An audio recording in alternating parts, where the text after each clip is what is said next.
2 Samuel chapter 2. In the course of time, David inquired of the Lord, "Shall I go up to one of the towns of Judah?" he asked. The Lord said, "Go up." David asked, "Where shall I go?" "To Hebron," the Lord answered. So David went up there with his 2 wives, Ahinoam of Jezreel and Abigail, the widow of Nabal of Carmel.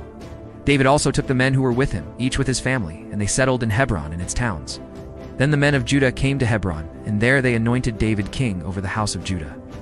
When David was told that it was the men of Jabesh Gilead who had buried Saul, he sent messengers to the men of Jabesh Gilead to say to them, "The Lord bless you for showing this kindness to Saul your master by burying him.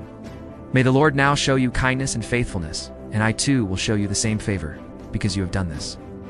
Now then, be strong and brave, for Saul your master is dead, and the house of Judah has anointed me king over them." Meanwhile, Abner son of Ner, the commander of Saul's army, had taken Ish Bosheth, son of Saul, and brought him over to Mahanaim. He made him king over Gilead, Ashuri and Jezreel, and also over Ephraim, Benjamin, and all Israel.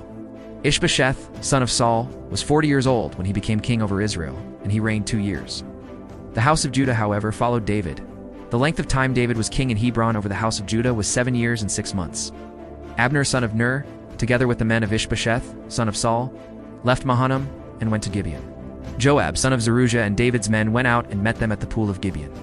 One group sat down on one side of the pool, and one group on the other side. Then Abner said to Joab, "Let's have some of the young men get up and fight hand to hand in front of us. All right?" "Let them do it," Joab said.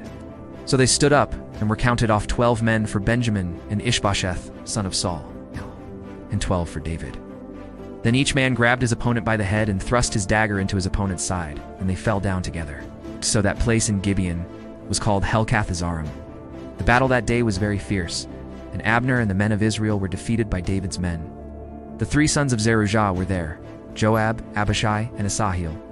Now Asahel was as fleet-footed as a wild gazelle.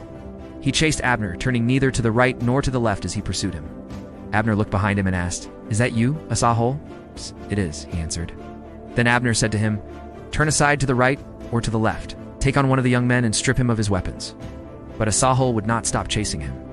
Again, Abner warned Asahel, "Stop chasing me. Why should I strike you down? How could I look your brother Joab in the face?" But Asahel refused to give up the pursuit. So Abner thrust the butt of his spear into Asahel's stomach, and the spear came out through his back. He fell there and died on the spot. And every man stopped when he came to the place where Asahel had fallen and died. But Joab and Abishai pursued Abner, and as the sun was setting, they came to the hill of Ammah, near Giah, on the way to the wasteland of Gibeon. Then the men of Benjamin rallied behind Abner. They formed themselves into a group and took their stand on top of a hill. Abner called out to Joab, "Must the sword devour forever? Don't you realize that this will end in bitterness? How long before you order your men to stop pursuing their brothers?" Joab answered, "As surely as God lives, if you had not spoken, the men would have continued the pursuit of their brothers until morning." So Joab blew the trumpet, and all the men came to a halt. They no longer pursued Israel, nor did they fight anymore. All that night Abner and his men marched through the Arabah. They crossed the Jordan, continued through the whole Bithron, and came to Mahanaim.